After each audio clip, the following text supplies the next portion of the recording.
Hi everyone, I'd like to welcome you to the next lecture in module CO452. Now, this lecture is going to continue on from the previous lecture where we introduced the array list, and in this lecture we are going to discuss some other data structures that are modeled as classes in Java's collections framework. Then we'll take a look at the array and also have a look at the string library in more detail. So let's start with taking a look at some data structures. Now, let's look at the list first. And in Java, the list is modeled as an interface, not a class. Therefore, we can't directly instantiate the list in Java. We can in other languages, where we can have a list of items and add them in order and then display them in order. But in Java, we can't instantiate a list class directly. Instead, we have to instantiate the classes such as ArrayList and LinkedList, which implement the list interface. Okay, so let's start by having a look at the LinkedList, which is a form of a list. And the linked list traditionally is where we would have a sequence of items which don't have an index position. So in this case, in Java, we would hold a pointer to the first item in the list, and then that item holds a pointer to the next item in the list. And that item holds a pointer to the next one in the list, and so on and so on and so on. Okay, so we can't access them directly through an index position. They're not numbered. We can't go straight to it. Instead, we have to start at one of the ends, either the first or the last. In Java, we're going to see that it also holds a pointer to the last item in the list as well, so you can work backwards in a doubly linked list. But in the traditional sense of a linked list, a singly linked list, we would have a pointer to the first node, the first object in the list, and then have to iterate, checking each one sequentially, which is actually an example of an algorithm which we had a look at in the previous lecture when we built the find method. Okay, so let's see a visualization of that, because that will probably help us to understand. And here we go. We've got the instantiation of the linked list class, called it path, just to represent objects which refer to steps of a path. And the instantiation, the object of the linked list class, holds a pointer to the first node, object in other words, called, which is referred to as first, and then that object holds, well, it holds the reference and the data of obviously of that object, whatever the details are. And then it has other attributes referring to pointers to the next object in the sequence, which is where we see the arrow there, node next, pointing to the next object. And we also have another attribute for previous, abbreviated to prev. Okay, and if we were to go on to the next slide now, Java's linked list implementation also holds pointers to the last item in the list, meaning that this is now a doubly linked list. We can now have pointers to the previous items as well, so we can start at first and go on from there, but then we can also start at last and then backtrack through the items in reverse order. Okay, so that's why it's a doubly linked list. We can go either way, as opposed to a singly linked list, which traditionally starts at first and then progresses on, increments on from there. Okay, so that's a particular arrangement of objects in a list, which is of course different to the array list, which we had a look at previously. Because in an array list, each item has an index position, has a numbered position within the list. Therefore, if we know that position, we can go straight to it. We don't have to go through all of the other items before it to get to it. Okay, so again, to show you the visualization of that, here you see the arrows point directly to the objects in the list. And this is taken from the previous lecture where we had a list of student objects. Okay, and even though we didn't refer to these items through their index position, they do have an index position. You just have to call a method to get it. Okay, and refer to objects through it. All right, so that's a key difference there between the linked list and the array list. Linked list, we have to start at one of the ends and then iterate through checking each object in sequence to see whether it is the one we're looking for. But of course, with an array list, even though that was the method we applied to the array list, we could go straight there if we know where it is in the array list. Okay, so let's move on. And now that we've had a look at the contrast between a linked list and an array list, which of course implement the list interface, let's have a look at an array just by itself. Okay, so an array has the core aspect of the array list, which is the index positions, where we can have a collection of items, and these could be primitive values as well. We could have an array of primitive values, such as integers or characters or booleans, okay? And each one of those would have a numbered position within the array, this collection of items that we refer to through these square brackets. We would have to append the pair of square brackets to the end of the name of the array, and then within it put the index, okay, to actually refer to each one. But when we declare the array, if it's a fixed size array, we'll have to specify how many elements, how many individual items will be within the array.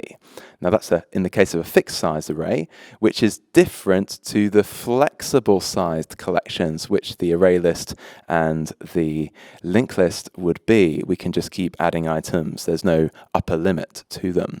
But in a fixed size array, where we declare the size of the array, basically how many elements there are, we would be limited to that number of storage spaces. Okay, again, let's see a visualization of this to make it easier to understand.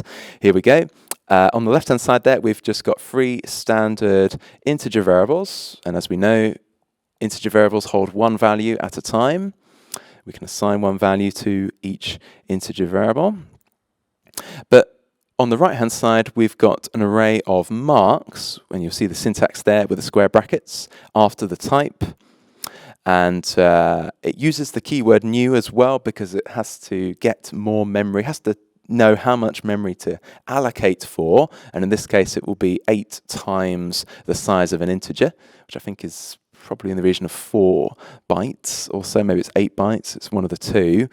So we'll have to tell the heap, and remember it's the keyword new again. So we are getting memory from the heap. So we'll have to allocate 8 times the size of an integer to be able to store those integers. And with arrays, the memory is allocated in a block. So the memory addresses for them will be consecutive. Okay, and then we can refer to each value that we store at a separate position in the array. And we've mentioned before that will be referred to through the index value. So rather than having 8 separate mark variables, we can have one mark array and then have 8 compartments, if you like, to it, 8 spaces within that array variable. And of course, they start at 0, remember, so they are 0 indexed. So it will always be size minus 1. If you've got 8 elements in total, then the last one is going to be 8 minus 1. It gives you 7, as you see here. Okay, so hopefully that helps just give you a high-level understanding of some key differences between those data structures there, and they all have their own advantages and disadvantages, of course. But let's now finish up by talking about strings, because we glossed over it in the first week when we talked about different data types, but hopefully you remember that capital S, we reserve capitals for names of classes. So therefore, string is a class, and we can create objects of that class So therefore, it's different from primitive types, and because it's an object, it has methods and variables, okay? And a string object in this case is actually an array of characters. So we're bringing in what we were talking about before with arrays here. And so therefore, a word that you store, or any collection of numbers, symbols, and letters, will all be stored at individual elements, or positions if you prefer, within an array of characters. So you could actually, in theory, refer to a particular letter or a position within your string by referring to its index. And there's a method to do that. But just briefly want to mention that a string is actually an immutable object. An immutable means it doesn't change, so effectively it's constant when declared. We can't actually modify an existing string object.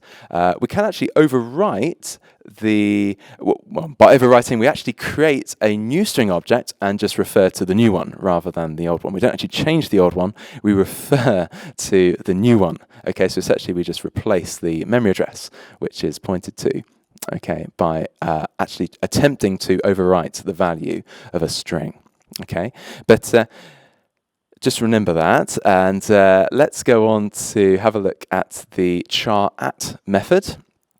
As we said, the string library contains a series of methods, which is useful. We can refer to them. So if I had a string variable called Nick, and I wanted to get the particular letter stored at an index, I could call the charAt method, passing it the index that I want to refer to, and then it would give me that particular letter, or if it was a number or a symbol. Okay, so let's explore some other useful methods to the string library. Remember, we've actually seen one before, haven't we? Because we've mentioned equals, and again, because we're referring to objects here rather than primitive values, we have to use a particular method to evaluate the contents of the string object, which is the actual value of it, because remember it has multiple variables and multiple methods. So we want to use this equals method to make sure we compare the values of our strings rather than the memory addresses, because of course they're objects, they exist in memory. Okay, therefore we couldn't use the comparison operator. That would actually compare the memory addresses to see whether they are the same object. But in this case, with string equality, we just want to check whether the values are the same. Okay, so just remember to use the equals method, which of course can be called through the variable, the object, the string object. Okay, so it will always be the string object dot equals, and then pass it the particular string that you want to compare against, the value. Okay, so that's equals, we've seen that before. Other useful methods are the toUpperCase and toLowerCase methods, which again are called through the string object, which will do what they say on the tin. They convert the string value to uppercase and to lowercase. And this is going to be useful to cut down the number of variations that you may see within strings. Of course, casing of nouns, of names of things can cause havoc when you're trying to compare them. So usually easier to put them all in one flat case, whether it's all in uppercase or lowercase, just to reduce the amount of variability and ensure that you can get the comparison results that you're looking for. Okay, because we're going to see that, I think, in the next method. Yes, which is contains. So we've seen the equals method, which will just compare to see whether they have the same value, ignoring casing, of course. Keeping casing in mind, because if the casing is different, then you will get a different outcome, okay, to the equals method. And you would also do that here with contains as well. Now, contains is useful because you can check to see whether part of a string, whether a few letters or so are contained within a string. So equality is useful for checking whether the whole value, the two values are identical, whether Nick is the same as Nick. But here, if I have my full name, I could check to see whether just one of those names is in the actual object here. So if I wanted to check whether my name contains my surname, Day with an uppercase D, then that would return true. But if it was a lowercase d, it would return false. So it is case sensitive, as is equals. Do remember that. But it is very useful for checking to see whether part of a string exists in another string. Okay, and this whole thing about casing really comes down to ASCII, which stands for the American Standard Code of Information Interchange. Okay, and that means that all the letters, numbers, and symbols on a keyboard are given particular values so they can be identified. Okay, that makes numerical comparisons much more straightforward. And so here, the uppercase letters actually have different decimal values. They range between 65 and 90 to lowercase letters, which have a different set of integer values, which were 97 to 122. So that's why you can compare two values which have the same meaning, Nick uppercase against Nick lowercase. They mean the same word, but they come out to have a different result because they use a mixture of uppercase and lowercase letters.